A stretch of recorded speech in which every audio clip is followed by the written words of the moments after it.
Hello, welcome back to Square Circle Podcast. It's season 1, episode 5, and I am delighted to bring this guest on because she has so many different aspects of the sport. And like I say, I'm going to keep repeating it.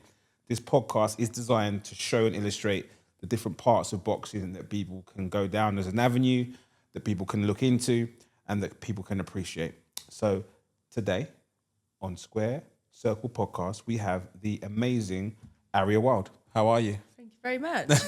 I'm very good, thank you. Thank you for having me on your podcast show. I've been so excited all week to come here. Good. I mean, you know, you're in the boxing. I've seen you around the circuit. You are very, very good on social media. We've got influencer attached to you. We've got PT attached to you. We've got modeling attached to you. We've got Ringo attached to you. We've got Boxer attached to you. We've got OnlyFans attached to you. We're going to dive into all of it today. But let's start with the boxing. Yeah. How's that going and where are we at with it? Do you know what? Since boxing's come into my life, I feel like I found my peace in my chaos. I've been boxing for about 2 years now. Last year was really, really active. I think it was like 8 fights in the first year of boxing. This year's been a little bit slower. So I was meant to be on Misfits in April, fighting Julie Pocker for a world title. We got a week out from show date, so I was pretty much at weight, and then the whole show got postponed. Okay. I was absolutely gutted. Yeah. Honestly, I was so... Was that the one in March? April 19th, okay. Yeah. Wow. And then since then, I've had one fight, one exhibition, and now we're just waiting for a new date for Misfits. Okay. So boxing this year for me has just been really mentally quite challenging, just trying to make sure I'm positive, staying ready, and just waiting for the next date for Misfits. Fantastic. And boxing, is that, obviously you've got a load of other avenues we'll go down, but would you say boxing's at the forefront of what you're trying to achieve right now? Or is it just a vessel for everything else that you're doing? Yeah. For me, boxing, that's what sets my soul on fire. Like, I absolutely love it. So my training comes first. I fit all my work and modelling and everything around training. Mm-hmm. Obviously, when I'm in camp, boxing has to be number one. Mm-hmm. At the moment, I'm not in camp, so I am prioritising other things. Mm-hmm. But for me, that's the ultimate goal, is just to be the best boxer that I can be. Okay. And you're obviously linked and working with Misfits and whatnot. Yeah. So, I mean, is it going to be the same opponent, do you think? Or what's the situation for this year? Well, the fight has been made with Julie. She's picked me as an opponent, which obviously I'm really grateful for. So I think what the plan is that I do fight Julie Pocker for her world title. Mm-hmm. Hopefully there's no plan B. I can't see her fighting on any other promotion. Obviously, she's their champ. She's got the belt. So, yeah, hopefully we can just get that on November. Fantastic. I'm literally, Julie, please, Misfits, everyone, please, pray. I just need that fight. I've wanted to fight her ever since I started boxing. Someone said to me in the gym, have you heard about Misfits? And I was like, no, what's that? And they said it's an influencer boxing platform. And I thought, okay, like I didn't have much of a profile then. Yeah. And I was looking into it and I thought, oh, that Julie, she looks mean, doesn't she? She's like strong, dominant. Yeah. And I thought, right, I just want to work towards that. So now I'm nearly there. Yeah. I feel like I just need this fight so bad. Mad. Yeah. I mean, you've obviously come at a very good time with the women, where women's boxing's at the moment. The way Misfits have been able to get people like yourselves. I had Jordan Banjo recently, one of my episodes, and we did speak about that, you know, and we spoke about the parts that some people might feel aggrieved in terms of, you know, that have put years and years and years into the sport, and, you know, people like yourself, Jordan Banjos of the world, that get these opportunities. What's your thoughts on that? I can completely empathise, and I can't understand on first-hand experience because obviously I've come into it late, but I box out with Guildford City Boxing. We've got a lot of pros there, and I do hear, you know, they've been in the sport from a very young age. They're training, they're not making a lot of money to begin with when they first turn over pro. Obviously, you've got to sell a lot of tickets. So when we're presented opportunities like that, I can understand why other people may feel like they've been robbed or, you know, we don't deserve these opportunities, which I completely understand. To a degree, I kind of agree with them, but also, you know, we work really hard on building our profile. And that's the bit I want to talk about, because, you know, it's hard you've work. Got these boxers that will moan and begrudge people like you, people like Jordan, but they'll have one post about their one fight in like the space of 6 weeks. Exactly. It's like, why aren't you present on your socials? Like, this is what you need to be doing. You need to be present, not just Instagram, but Twitter as well. There's a huge community of, you know, boxing fans on Twitter. Like, that for me is where a lot of my fan base is from, is Twitter. You got TikTok, YouTube, and I think as So a if you've boxer, got a boxer at heart though, right? Let's talk about a boxer at heart. Because I've seen, not more recently, but when I was coming up through the boxing and watching it and seeing post-fight interviews, and there'll be a lot of boxers that will say, all I do is focus about the boxing. What I care about is the boxing and fighting. I don't really care about social media and all that. Are we now saying, okay, well, tough shit then. If you don't want to care about it, don't moan? Or are we saying that, do you still feel that these diehard, you know, who have dedicated their life to this sport, do you think they should be getting more opportunities regardless of their social media presence? I think if they're in a position where they just want to train, which obviously that's the number one thing, I think they should look at a small investment in a social media manager or a team of people that can allow them to still train. They can train, have someone film them and do the content for them. Then that way they're taking away a lot of that workload and they're still able just to turn up, train, you know, fuck off home, whatever, do what they need to do. I think that would be a better way for them. But I think with any job, whether you're a boxer, whether you're a hairdresser or a lawyer, with your job role, there's lots of different things to it, whether that's paperwork, admin, you know, taking the bin out. There's a lot of things that you don't want to do, but you have to do it because it's all part of that job role. And I think when it comes to being a sports person or, you know, even like a celebrity, one of the roles is social media presence. It is quite a big role. So I think even if it's just like, you know, just putting something on your story and just showing your fans and potential sponsors, look, this is what I'm doing. I'm working hard. I'm focused.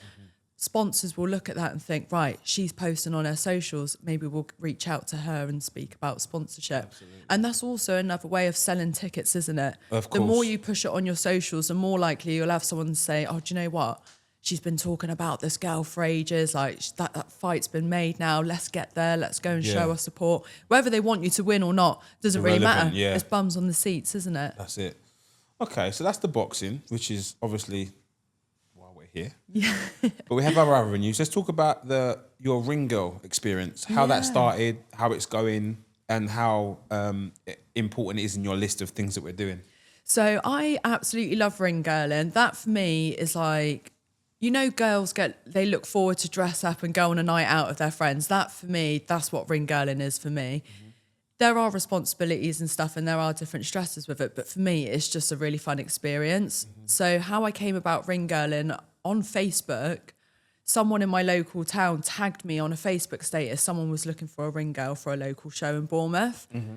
And they tagged me and I thought, oh, I've never ring girled. In all honesty, I hadn't watched a lot of boxing. I didn't really know what the job role was, but I thought, fuck it, let's just apply for it anyway. Yeah. Got the job and I got there and I thought, oh, I don't really know what I'm doing. He was like, look, you're literally just walking around with a bit of card. It's not hard. It's really easy. And he was like, you get front row seats to watch all of these fights. And I thought, right, now we're talking. I just want to see people bang each other out. And I was watching the fights and I thought, how have I never done this before? I love fighting. Like, whether it's me fighting or watching someone have a fight, I just love it. And I thought, okay, like, I'm enjoying doing the bit with the card, but I want to get in there. Yeah. And I ring girled for a couple of shows and I thought, oh man, like every time I'm ring girling, I just want to get in there. Yeah. And at this point, me and Pepe, we weren't together. He was training the boys for this fight camp to fight on the show and I was just a ring girl.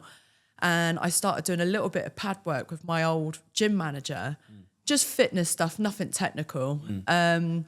And he had commented on my story saying, look, if you want to box, you need to get yourself a proper boxing coach. Because the stuff I was doing was, it was jank. But I thought that was pretty smooth. But to be honest, it was me that pursued him. Yeah. And I was like, well, why didn't you train me then? And he was just like, okay. He explained, like, he only really trains people that want to fight. Do you know what? Let's just touch on that a second. Do you know how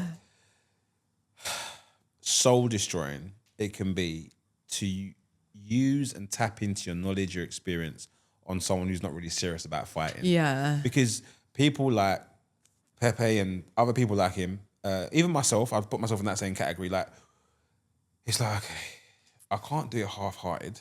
I'm going to do it full in. But then they're not serious. They don't want to run. They don't want to listen. And it's like, that's why Draining, innit? That's why we've got to be a little bit more skeptical about who we give our energy to. So obviously, I'm not sure he maybe thought about it, but thought, how serious are you? Then saw you doing that and thought, okay, if you want to do it, let's do it properly. Yeah. And then what happened from then? So I had a session with him and I thought, oh my God, I need to do this. Like, I've always wanted to box. I've got a background of gymnastics and ballet. Wow. And I was a little bit of a tearaway as a teen. Like, I did all my gymnastics, did ballet, played my flute, but then would get in punch-ups on the weekend. So your twinkle toe in the week and we're slipping and left hooking on the weekend. Okay, cool. I can't see how that would go, but okay, we'll go with it. Massive contrast. I know, like Jekyll and Hyde moment. Catch her in the week, she's... Well, I'm a Gemini and they say they have two sides. So I think I've got this really good sweet side and then this other side that's just an absolute pain in everyone's ass. I did a couple of sessions and I said there was about 5 weeks away from this home show in Bournemouth and I was ring girling. And I just said, look, I want to fight. And he was like, okay, yeah, that's fine. Like, when are you thinking? I was like, on the next show. And he was like, you've done no sparring. You've just started. Like, bearing in mind, I could barely throw a jab. Yeah. And I was like, look, I'll be fine. I'm a hard girl. Like, please, please, please. Like, literally begging him. And he was like, you can't just go into this just thinking you're going to have a fight. Like, you need to learn to defend yourself. Like, I've got a duty of care as a coach. That's what I'm talking about. You didn't twist his arm, did you? I wore him down. No, you didn't. Did you? Hey, man.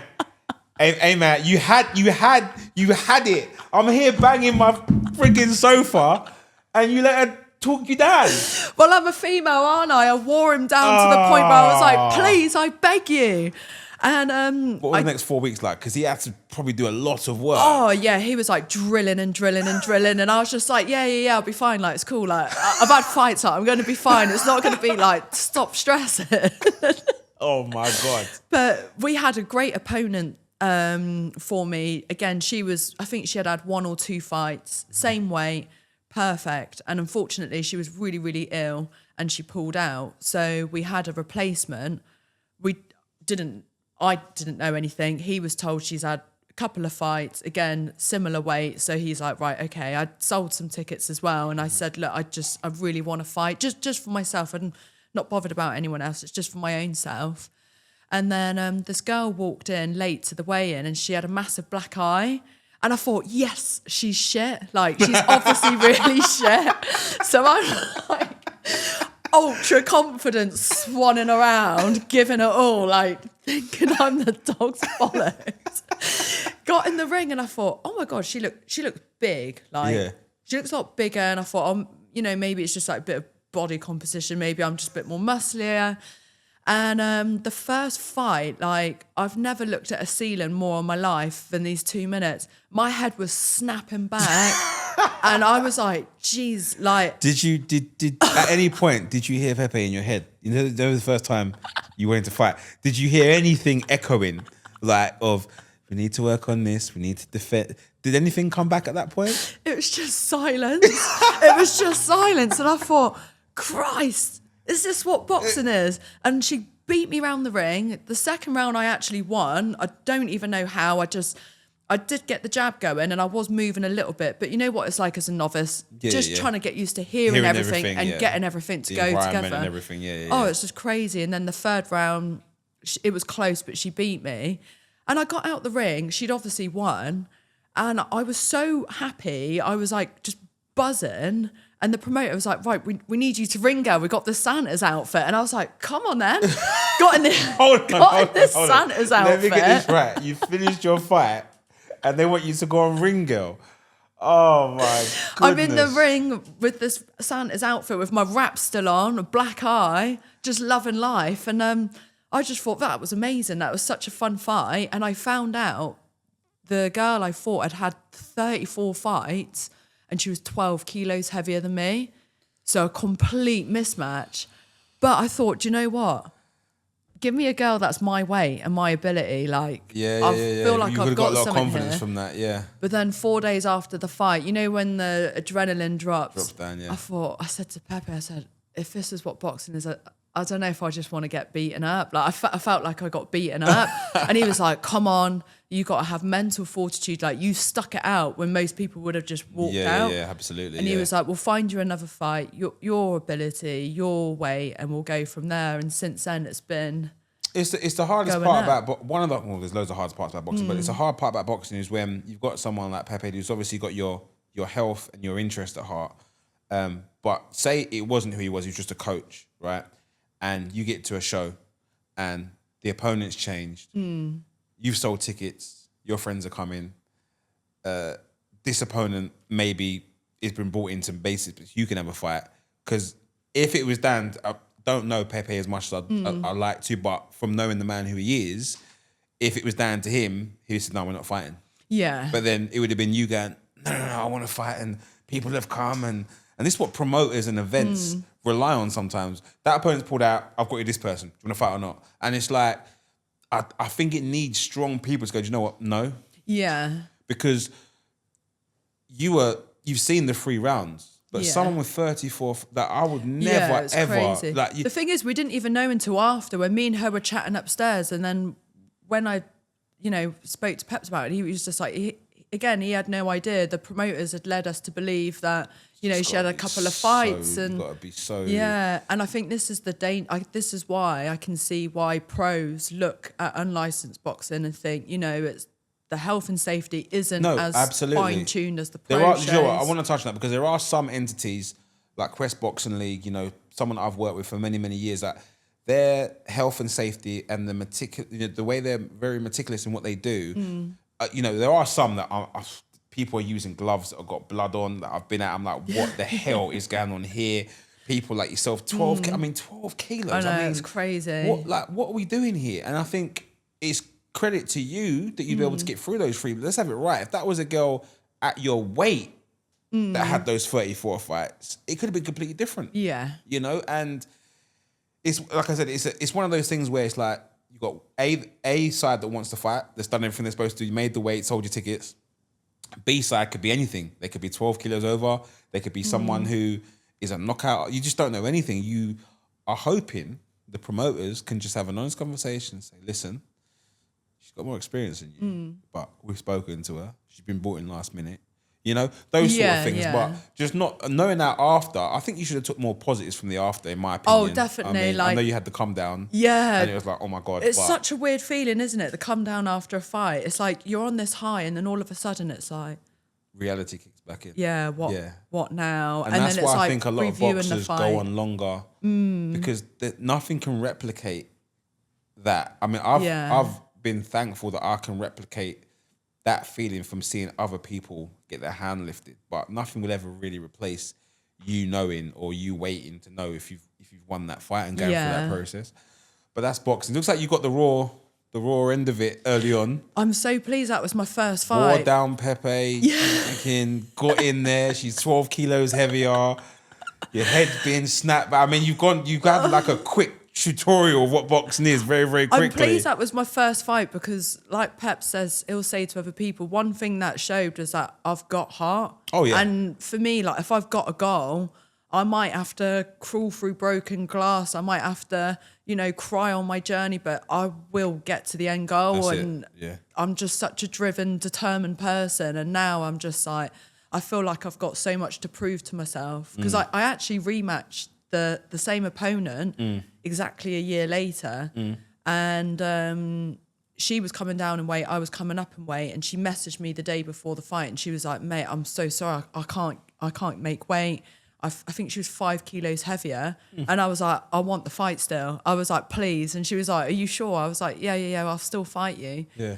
And I fought her on TCB promotions for a British title. Yeah. And then I beat her and won the title. Well and done. for me, it was just like, that's one of the most meaningful fights because it was like redemption for me. It didn't matter about her profile or anything else. It was just about seeing how much progress I've made exactly a year later. And it was wicked. I was really, really proud of myself. Good. And you ring girled as well. Yeah. You ring girl after that one as well? No. Okay, cool. Now we've made it a thing where I just fight. I don't ring girl after. It's too much.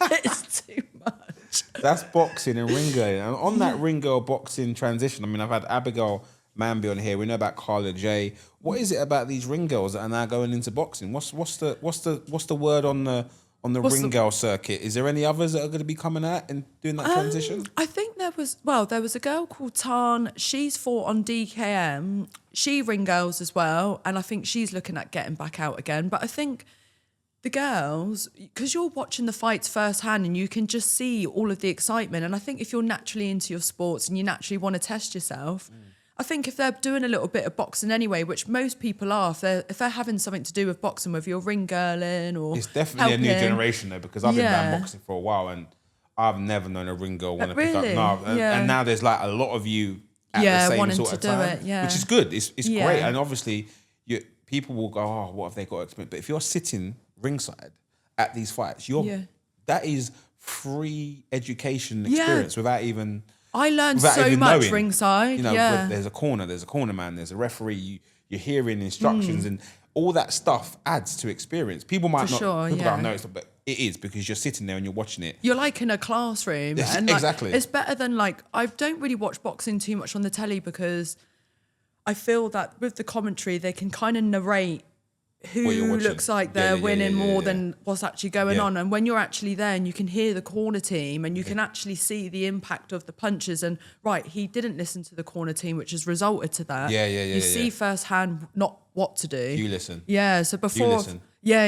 I've had a fight where I've not listened. There was a fight where he didn't listen.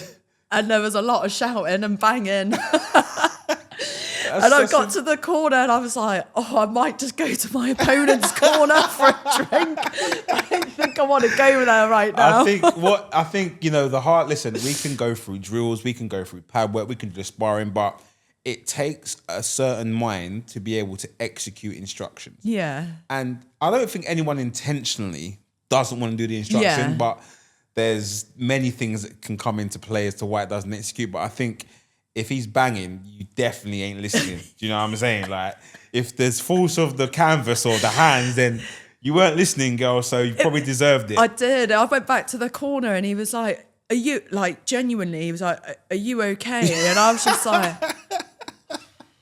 I just my head's not there. And then it was like on the third round, I was like, okay, like I've come back into the fight. Yeah. The first two rounds I lost. I took some really big unnecessary shots just because I wasn't listening. My hands were down. I don't know what was going on. And then the third, fourth and fifth round I won. It did become a draw, unfortunately, but I learned a lot from those beatings. Like you need to make sure you're switched on and you're listening to your corner. Like they're there for a reason. Just listen. You know what? 9 times out of 10, pat me up, Pet. If they listen, they normally get the result they want, don't they? 9 times out of 10. So we have to keep the listening going on. Okay, let's talk about your modelling. Yeah. Is that before boxing, during boxing, or since boxing? Before boxing. Okay. So, funnily enough, the first modelling shoot I did, I was around 18. Mm-hmm. I entered a competition with Fraser Portraits, which is like a local photography thing in my area. I don't know if they do it up and down the country, but they do your school photos and wedding photos. Not the best photography. So they did a competition. If you win the competition, you get to do a boudoir photo shoot. I had no idea what boudoir was, right? Okay. So boudoir's like lingerie, black and white, like all like romantic kind of feel. At 18? At 18. Okay. So I did that. I won this photo shoot. And I was like, what the fuck's boudoir? At that point you still didn't know? I didn't really know what it was. And then my mum was like, this is what boudoir is, da-da-da-da-da. So my mum's actually Catholic. She's a very modest woman. So the way that I look and the way that I lead my life is, quite against her core beliefs. So she's a very supportive woman. Like, as, we've had like fractures in our relationship and stuff. And now she's very accepting that this is who I am. Mm-hmm. She can see I'm happy. She can see I'm healthy. And she just wants the best for me. Mm-hmm. Certain shoots, I'm sure she wouldn't, want to see or even hear about. So I just show her the stuff that I know that she likes, the artistic. What did she initially say when she found out what it was, though? She was quite supportive. She was like, if it's done in a tasteful way and it's done in, in an art form, it's not too bad. It's just more of the glamour, page free, that sort of thing. There's no art form to it. It's just a woman sat there exposing herself. So just a quick question. In your opinion, what is the difference, excluding the environment, of a woman in a bikini and a woman in lingerie brown knickers? What is the actual difference? For me, it's not about what they're wearing. It's about how they are posing, the eye contact with the camera. You could have a woman sat there in a dress, for example, sat in an elegant position, same setting, right? Elegant position. It could look, beautiful, elegant. And then you can have a woman sat in the same dress in the same environment with her legs open, pulling her face. So it's the intention of the photo. Okay. So that's more that my mum was telling me, it depends what your intent is. You can tell a lot by a picture. So with my photos, even though I do glamour and stuff, I try and make it in an art form. So in modelling, my body's quite muscular to a lot of the models. Yeah. I probably look more masculine, but I want to show, the feminine side of a masculine body in glamour modelling or, And how's that been? Because that's obviously more of a, not a transition, but it's more of a statement, isn't it? Yeah. As opposed to, do you get many girls like that? You come across that are muscular but trying to... Yeah, as I've been working with more different photographers, I have met more like muscular women, women that do like bodybuilding and stuff like that. But I feel like I've got a good balance where I still represent the feminine body really well as looking athletic but not too masculine. Yeah. And there's nothing wrong with having like a masculine body or like a very developed physique on a woman. It's just what feels good for me. Yeah.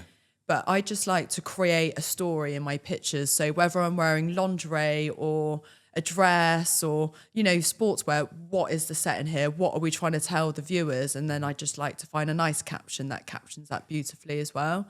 So I basically did this boudoir shoot, got a couple of pictures. They were all right. They were a little bit cheesy.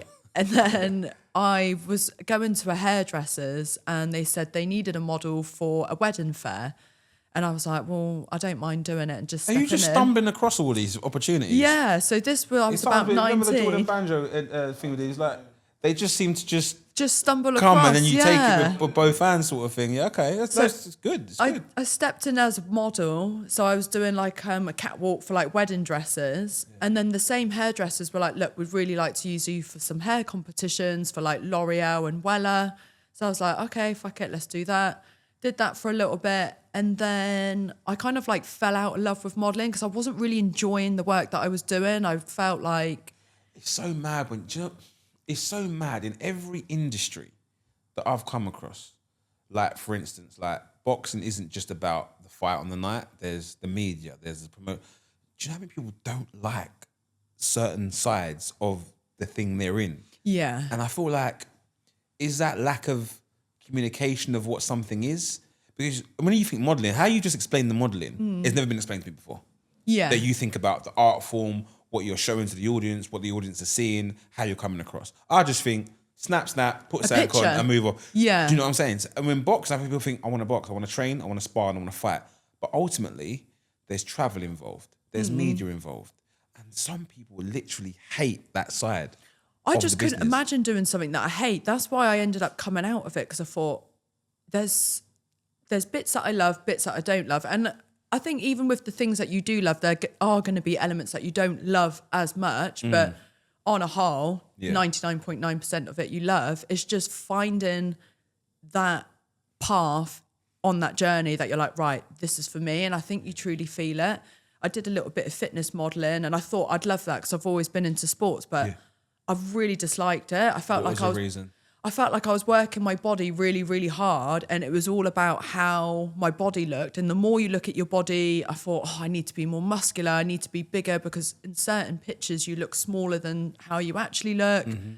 Some pictures I looked fatter than what I actually looked. But did you? The thing is, no, it's just looking at the pictures. You're in your head. Yeah. And then I thought, I'm not doing this. And then the content that I do at the moment, so it's kind of like on location shoots, like beautiful locations. I come up with my own outfits or I get collaborations with different deals. I saw on Instagram a guy called Jody Wright, who I've literally just been away with, he posted that he was looking for a model to shoot at this place called Tag Down Barn. big, beautiful house in the country. So I messaged him like, oh, you know, I'd love to shoot with you. And I was in a really financially difficult position, just come out of a long-term relationship, feeling like not really good in myself, but I'm like, right, I've got to give this modelling like one more go. And then the day before the shoot, I messaged him just going over the rates, and it wasn't the models getting paid, it was the models paying the photographers to build their portfolio, which is a thing. Yeah. And the thing is with these photographers, they've got massive following, their work's amazing. Yeah. And I thought, oh, do you know what? I've wanted to work with him for ages. I'm on my arse skin. I'm meant to be shooting with him tomorrow. I don't know what to do. And I thought, right, I just need to try and come up with the right amount of money. Like, I just feel like I need to do this. So I put some money together. I've gone on this photo shoot, and it wasn't any modelling that I've done before. Again, it was like hitting really big poses, almost like gymnastics poses in lingerie with like a stunning background. And he was like, have you done this sort of modelling before? And I was like, no, I've never done it before. And he was like, you're so good at it. Like, you're a natural with it. You should look at doing more stuff like this. So I posted the pictures on Instagram. At this point, I think I had like 900 followers. And it was just videos of me like getting wrecked with the girls, you know, like maybe a couple of squats and then like me going for dinner or whatever. So I started posting some pictures from this photo shoot. And a couple of photographers were like, oh my God, wow, like these images are really good. Can I work with you? So to begin with, I just started collaborating with other photographers until I grew confidence that, okay, I'm good at this. I'm going to set my rates. Were these photographers paying you? Yeah. So to begin with, it was just collaborations. Yeah. And then after that, now I get paid. Yeah. And now I actually go away with Jody. I've gone away with him to Crete this year with a team of other models and photographers to Crete. I've just recently come back from Cappadocia, so he'll pick all of these locations, and we've got all of these other models and photographers, and we just create. And you're getting paid for that now? Yeah, I'm getting paid for that now, yeah. So going back on the initial part where you were sort of, you know, not in a good financial position, you had to pay. So anyone who wants to get into this area, you've got to have some money to pay initially then? Well, to be honest, my advice to any models that are wanting to start, you can actually just collaborate with a photographer. If there's a photographer whose work you really like, you can say, look, you put your ideas together, I put my ideas together, and we create something together, and you get, you know, X amount of content, and you can collaborate on posts on Instagram and stuff like that. There's something called Time for Prints, which is pretty much the same thing. The photographer will just give you the pictures for free. Also, models get paid for photo shoots either by hobbyist photographers or different brands. You can do agency work. So if you're a commercial model, you know, the agencies will say, look, you've got to go and work for this brand like today. It's a bit of a, obviously, you've been obviously successful at doing it. But I had someone who I've spoken to previously who did it, and he went for a photo shoot, and it's sort of missold. So he's gone for a photo shoot, and they've given him like, I think it was like 8 photos. Like, it's really, really good. Like, we'll give you all 15 for this price. Yeah. And it's like, well, you told me I'll be coming here to take photos, and then you put them into agencies. Yeah. He's paid for the photos, and then every single agency that contacted him, there was a fee of 199 or 150. Yeah. And it's just like, it's a bit of a minefield, isn't it? It's almost a bit of a scam. Like, you've got some photographers, say like Jody, Simon Morton, French Steve, they're all pals of mine that I've met through modelling. They're established professional photographers. Like, their work is next level. They've got a huge profile. They're really glued together with socials as well. Models will pay to shoot with them because they are getting the best of the best pictures, and you can put this into your portfolio. So are you saying with Jody and his people, you get photos by them and you put it in your portfolio, you've got a good chance of getting work? Is that Cool. Okay, so that's the process. So it's like you put it in your portfolio to say this is an example of what I can do, because you can tell the difference between like a good photographer and a really bad one. It makes a big difference. And you've got that experience. So. Like, I've shot with a lot of, like, you know, amateur photographers, and some of the pictures, it's like, Jesus, do I actually look like that? Wow. But watch out for your pictures, Joe, because when we send it to her, she might have a couple of things to say. Okay, so are we still doing modelling then? Yeah, so I'm still modelling now. I'm not modelling as much as what I was. So last year, where I was fighting quite a lot, I couldn't commit to photo shoots. Like, I found I was booking photo shoots, And then I was saying, oh, I can't shoot because now I'm fighting this weekend. And then I'd have like a big black eye. And without going into too much, though, because I'm not trying to, put your finances on show, but what are we talking? We're missing out on here. So, because boxing doesn't pay that much, yeah, right? yeah. Unless you're on a misfit show. So yeah. I'm just trying to establish what are you actually letting go that you're sacrificing. Yeah, financially, last year it's not been a struggle, but I have lost and not made as much money as I normally would. And boxing has been a big sacrifice. But for me, I try and look at it as an investment. Like, I know the end goal. I'm going to get on Misfits. I'm going to get on the bigger platforms. Fortunately, I've got good sponsors as well. Mm-hmm. Also, I've got OnlyFans, which is my main source of income. Mm-hmm. So I kind of looked at it as like, right, I'm in a position where I can not work as much and I can just box. That's how I was looking at it. Yeah. Obviously doing the OnlyFans, that pays the bills and stuff. So the modelling, it's not my bread and butter. I kind of just do it because, one, I really enjoy it. Yeah. And secondly, it does pay when it does pay.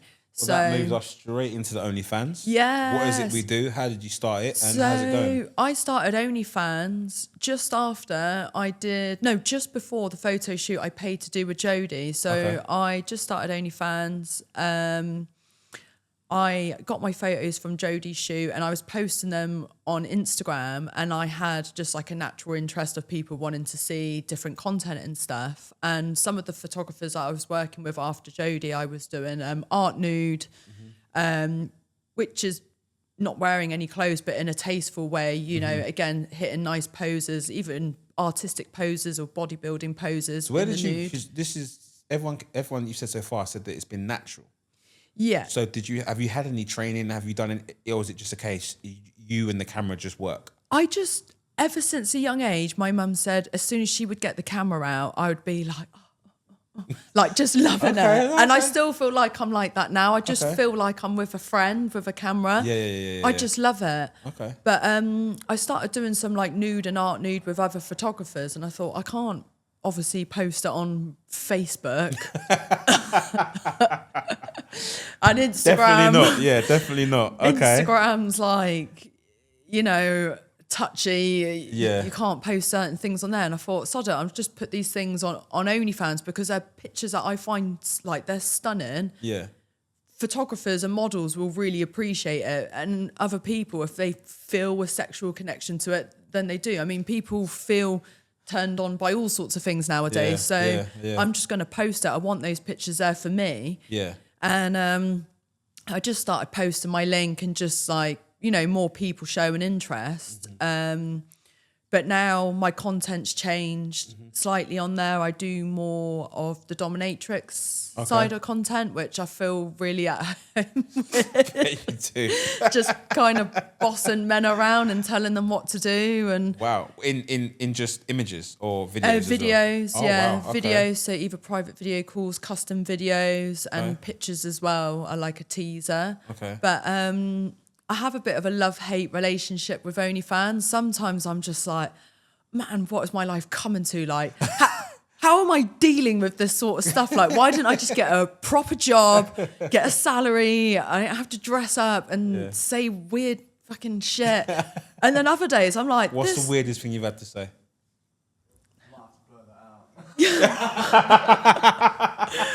We will, but that will leave them thinking, I wonder what she said, I have to.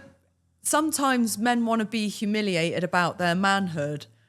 They what? They want to be humiliated about what they are born with, their tool. So I just have to degrade them. They want that.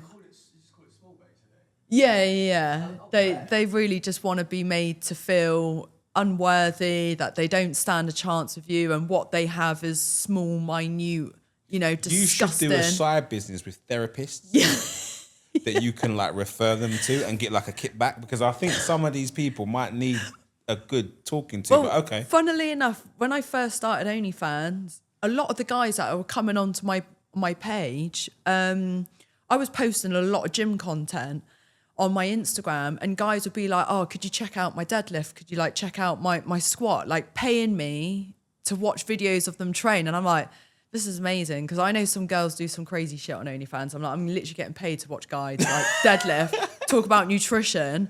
And then we would just talk about like what books we're reading. And if they were into like weird stuff, I'd be like, you know, when did this start? When did this fascination start? How did it start? Where is it rooted from? And I would kind of tap into them mentally. I mean, some people might think it's a bit manipulative, because then obviously with OnlyFans it's set a sales-based driven platform. Yeah, of course, yeah. But I genuinely was like, I'm interested to know what makes you tick that way. Like, the more I get to know my fan, you know, the longer relationship we have. And I genuinely find some of it so fascinating. And I would have some really deep chats with these guys. What's the funniest thing you've heard? I've got one guy, he really likes to see me eat quite a lot of food. He likes to see my bloated belly, definitely my belly button. And he likes me to explain the digestive system, how the food feels as I'm digesting food. If I can burp, that's a bonus. You know, if I can fart as well, then that's just the cherry on top of the cake. And Men just do not fail to amaze. Honestly, when he first started messaging me, I thought, this is someone I know. They're just trying to see if I'd fart on camera. I thought, do you want to play this game? Come on then, let's play. And at first I thought, this is someone setting me up. But this fan, he's been with me from the beginning, and it's been like 4 years now. And we formed a bit of a friendship. And I remember we had a video call once, and he's just sat. He doesn't live in the United Kingdom. He's just sat at work on this like a big JCB, just showing me what he does for work. And I was like, do you know what? Like, I can really like connect with you, and I really appreciate that you feel that you can be your authentic self, perhaps feel vulnerable, and then me not take the piss and give you confidence to be that. And that's what I wanted to do on my platform. I want men to feel that, you know, you might have your little quirks. We're all into like weird shit. Yeah, of course. Own it, and you can do it in confidence on my page. I'm not gonna make you feel a certain way unless you want me to make you feel a certain way. I just want them to all feel good. But yeah, I think that was quite a weird one to begin with. And how would you differentiate yourself from you and say Bonnie Blue? So because OnlyFans is like, because when I first found out about OnlyFans in terms of what it was all people being watched cooking, making meals. Yeah, that's so how it started off with like just generic stuff. Very and PG, very safe for work. Yeah, it's obviously gone in the completely other direction. Yeah. How do you differentiate yourself from not being almost labelled like those other people? Yeah, but also staying true to who you are. Yeah, I think for me, I have no interest in showing myself in a sexual explicit way, collaborating with other creators. I think, you know, some of the things that we have are very sacred to us, and it should be shared when we feel confident to share it with other people. I don't know Bonnie. I personally could never do content like that. It just wouldn't sit right on my moral compass. But if that's what you want to do and you own it, and she does it, she owns it, and she's proud of what she's doing, fair play to her, but it's just not something that's... Do you think the criticism is deserved?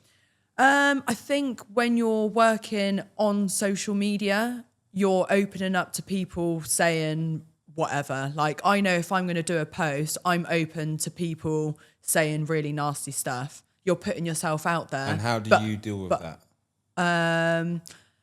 This is a generic question, only because I feel that some people can't handle negative criticism. Yeah. So there's nothing really out there to help people, like, as in training wise. Like, listen, you might put something on and someone might say you might. So it's all like an experience. I know some people that just don't look at it, and there's other people that look at it and then get into their own head about it. And what do you do? It sounds silly. I actually love it. I love hateful comments. At first, I used to be triggered because I was like, they're getting a mirror and they're showing it to you. If you don't like what you see in the mirror from someone else's perception, you can choose not to do that. You can't be sad at someone because their perception is something that you don't like. Yeah, so either remove the comment or just take a look at yourself. And then as I've been on social media for longer, I look at hateful comments and I'm like, right, I want to play with this person. So recently, someone commented on my post, that's the ugliest toe I've ever seen. And admittedly, I don't have the prettiest of feet. Since I've been boxing as well, my toenails are mashed, okay? The foot content is out the window. It's retired from that a year ago. And any insecure person could have looked at that and been like, oh my God, my feet, deleted the comment. And I was just like, I couldn't agree with you anymore. I was like, have you got any suggestions? Like, help a girl out. And he was like, I suggest you try and grow your toenails and get a French white or what, like get French tips or something. And I was like, if you know of any surgeons, I was like, send them my way. And we've ended up having like a massive conversation on the post. And I'm just laughing my head off sharing it on my story because I think it's just fucking hilarious. Like for someone to actually sit there and think, that toe is bothering me so much, I need to actually think about it, type it out, and sit there and wait and see what they reply. I think it says more about them than it does about my poor toe. I've had comments as well, usually on TikTok, saying that I look, I do TikTok lives, that I look like a tranny, I look like a transvestite. When did I transition? So if I'm in a bad mood, I'm like, do you know what? I'll be like, guys, that's really mean. Like, I've literally been on for 30 seconds and you're saying I look like a dude. Like, can you just let me warm into my life? Other times I think, do I look masculine? Have I taken my filler a little bit too far? Like you do sometimes think, but generally I just have fun with it. Yeah, I think it's the best attitude to have because I know people that get into their feelings about what people say about them, how they feel. So I think it's just but I think going back to the OnlyFans, it's more like the second you mention I do OnlyFans, people have a preconceived view negative of what you stigma do. straight away, Do you feel like you need to put them in their place, or do you feel like you need to justify it, or do you just let them think what they need to think? Depending on what mood I'm in, a couple of years ago, whenever I would see someone make a negative comment, I would message them personally and be like, hey, look, what's the problem? You know, some of us women that work on OnlyFans or in the sex industry, however way you look at it, we are given our all for our families, whether you're trying to, raise enough money to look after your mum, whether you're trying to put a roof over your children's head, whether you're doing it just because that's what you enjoy. If that's what they're going to do, what makes you feel like you can tear them down? Like, what have you gone through for you to have a warped perception that because someone works in the sex industry that you have to degrade them or speak to them like shit and they don't deserve to have any respect when you're out there probably doing drugs, drinking alcohol, speaking to your girlfriend like shit, cheating on your boyfriend, or you're dating a guy because he's earning a certain amount of money and he's wearing a Rolex, but he's probably a little bit boring. You're waiting for the next best thing. And my God, if his best mate DMs you, you're straight on it. So you can't sit there and call me a slag. That one skit, that's like a whole breakdown of the current society we're working in right now. But it's true, isn't it? It's actually very, very true. It's like, who are you to judge when, have you been on my OnlyFans? Are you a subscriber watching all of my stuff? No. And if you are and you're leaking that content, that's actually illegal. So I'll get you for that as well. You've got people doing all sorts of things in all sorts of walks of life because that's what's in their path and that's what's right for them. Now, you've got people that are teachers. You look at them thinking, in society, they're great people teaching children and doing this, that, and the other. That person might not be a good person. You don't know who they are when they go home. They might be really good with other people's children. Are they like that with their own children? They might be hitting their own children. They might be drinking on the weekend. And, everyone's got good and bad. So I think the hypocrisy, can't get that word out. The hypocrisy. What is it? Yeah, don't edit that one in. That word there, yeah.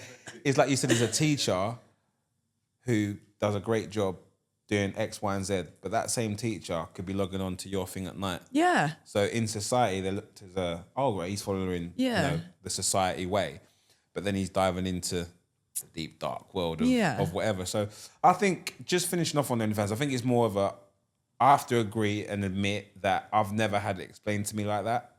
You automatically think it's either you're doing cooking or you're showing doing hardcore stuff. Do you know what I mean? So it's like, it's interesting to know. And I think it'd be nice if you could have a way off of the name. So it'd be like, people knew like what you did, but again, if they subscribe and they see what you do, they'll be able to go, actually, she's not that type of.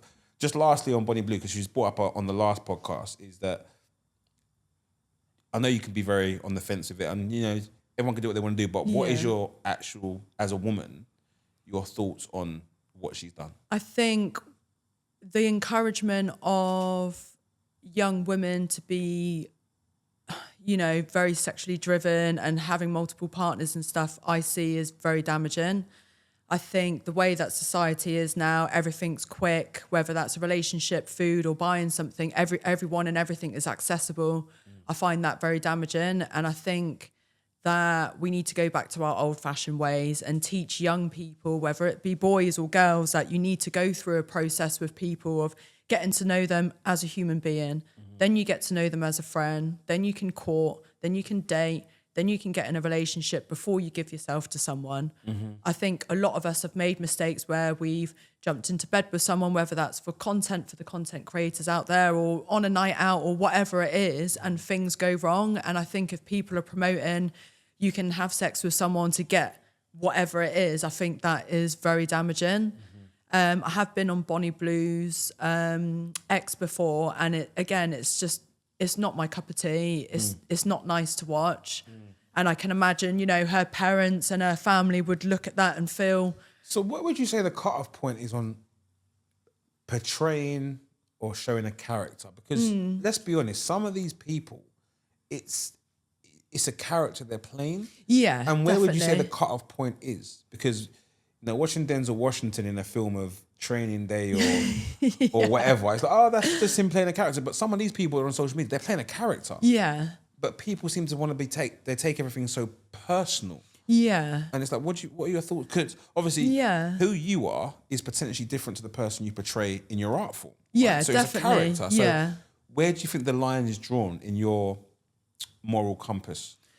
I think for me, like, as my character, like, I know what my boundaries are as my character and as my true self, and I just would never ever cross a boundary of mine. I've crossed a boundary before, and you know, even in my personal life, and I'm like, oh God, that's made me feel really bad. Like, I would never ever do that again. And I think people just need to learn that when you're switching off from your phone, you know, and you're in normal life, normal society, you are the person that you've come into the world as. You know, you've got to switch off from, even like, you know, the celebrity status. You've got people that have got really high profiles, and it's like, okay, they have to be this person on camera and stuff. And it's like, once you put your phone down, who are you as a mother? Who are you as a daughter? Yeah, 100%. Yeah, 100%. Yeah. Because I saw Kevin Hart give an interview, and he was like, when I go home, my work phone goes to my office. Well, mate, you've got a £60 million mansion that you can put your phone away somewhere. Yeah. But someone like me, I'm always on my phone. For now, I'm not at a stage where it's like I can put it down, not look at it for like hours on end, and everything is going. So I think a lot of people are like that, and they get addicted. Oh, what massively, would your advice be? Because you're saying that you can go home, put your phone to the side, and you just... I mean, I was addicted to my phone. Like, when I first started OnlyFans, I was a single woman, okay, and I'm working either on photo shoots or doing OnlyFans, and I was like, I had debt to clear. So for me, I'm like, nothing matters and work. And my friends would say, right, let's meet up for a cup of tea. And I would sit in the same spot, which is a cafe below a gym that I was training at. And I'd be like, right, you can come and meet me between 11 and 12, because that was a period of the time of the day that was really quiet online. And I would literally be like, right, you've got an hour, let's go, let's socialise. And as soon as an hour's up, I'm like, right, you need to go. And I couldn't switch off, because the whole time I'm with them, I'm like, I need to be chasing money. I've got debt to clear. I've got money to make. I've got fans to keep happy. I've got this whole appearance to keep up. And I was kind of losing myself a little bit, where I was so heavily indulged in it. And then it was actually my son that said to me, you're on your phone all the time. And I just thought, right, that now I've heard that, that's my sign. When I'm with my son, I am a mum. When I'm with my partner, I am his partner. When I'm with my mum, I am her daughter. When I'm with my friends, I am my, you know, I am their friend. Sometimes we need to check our phone when we're with people, and that's okay to send a message, but that should never be a priority over than the person in front of you, because nothing's more important than this moment now. Like, life changes so quickly. Your children are only going to be this young once.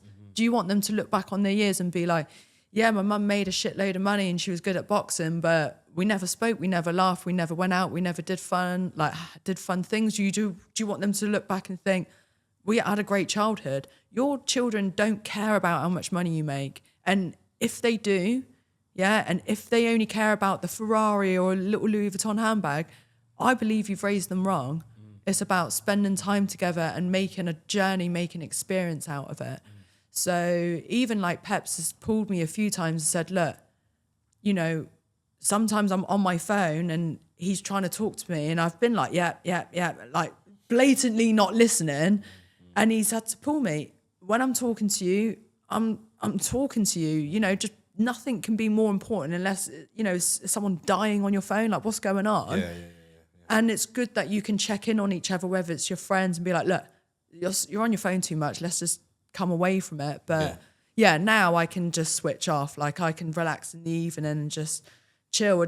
Nothing matters anyway, does it? Like Instagram, what's going on? If someone needs me, they're going to call me. My phone's on mute anyway. So nothing matters that much. Very, very good. Okay, we're going to finish back with the boxing. Yeah. What happens if and when you fight on the Misfit show? So I'll be fighting Julie Pocker for a world title. It might sound mental, but I've literally, like, every single day I think about this and I envision me beating her over the rounds and I've got the belt. So I just need it to physically happen now. I'm sure there's a rematch clause, and then I'd like to defend my belt a couple of times on Misfits. And then it may sound crazy, I'd love that rematch with Cyborg. Really? Yeah. Okay. Yeah. On Misfits or? On Misfits, yeah. I'd love it on Misfits, but equally, if there's another platform where she would accept that, then obviously we'd look into that with my management. But I fought Cyborg on my third fight. I've been boxing for 6 months, and, you know, Chris Cyborg, she's a legend in combat history. Those of you that don't know her, then you need to punch yourself. I did a round and a half with Cyborg. She knocked me out in the second round.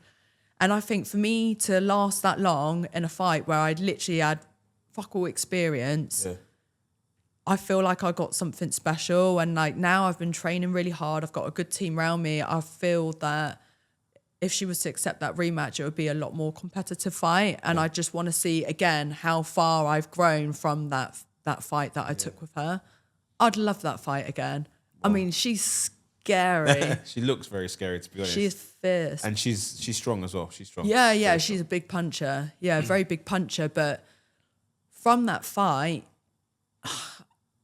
just being in the ring with someone with that much experience, like, you learn so much Absolutely. from it. Yeah. Even like in sparring, like, you know, when you have like hard sparring, you have those rounds that you just feel like you're getting beaten to pieces. You're just getting pummeled. You need to do it though. You need to do it. It has to be done, and it's a good learning curve for everyone in the boxing. Exactly. So that's really, really good. I just want to continue to test myself against the greatest woman that's been presented to me on that promotion, and just continue on this journey on just becoming the best that I can be. That's amazing. That sounds good. So that's for that. And next goal for modelling? Have we got anything exciting? Next goal for modelling. So I'm going away again in Crete next year with Jodie Wright and the team of photographers that we've been working with. So I think really I'm just going to be going with him a couple of times a year now, just on these different trips. I just want to keep growing as a model. I want to work in more different scenarios and seeing if I can still pull off really good poses. And yeah, that's about it really. And with the OnlyFans, same thing. I just want to keep, growing my fan base. / therapist. Going on being horrible to men. It's so fun. It sounds it. Well, thank you for coming on. Thank you very much for having me. Massive insight on many, many areas. So thank you very much. Here you have it. You can do anything in life by the sounds of it, whether it's talking to men like shit, whether it's having modelling done by amateur photographers, whether it's taking a fight when you shouldn't have, but you proper downbeat your coach, now partner in life, to just take the chance and learn all those things. And she's here now hoping to get on the massive platform of Misfits, and we wish you nothing but, you know, success in that, and train hard, and I'm sure Pep's going to have your back on that and get you in good shape for it. to everyone out there that wants to get into any area we spoke about today, it's there for everyone. We've found that, she may have stumbled across it, a lot of it, but she's grabbed it with both hands, and she's the proof that you can work hard and be consistent and you can be successful. We wish you all the best in your boxing. Thank you. This is Square Circle Podcast, episode 5, season 1.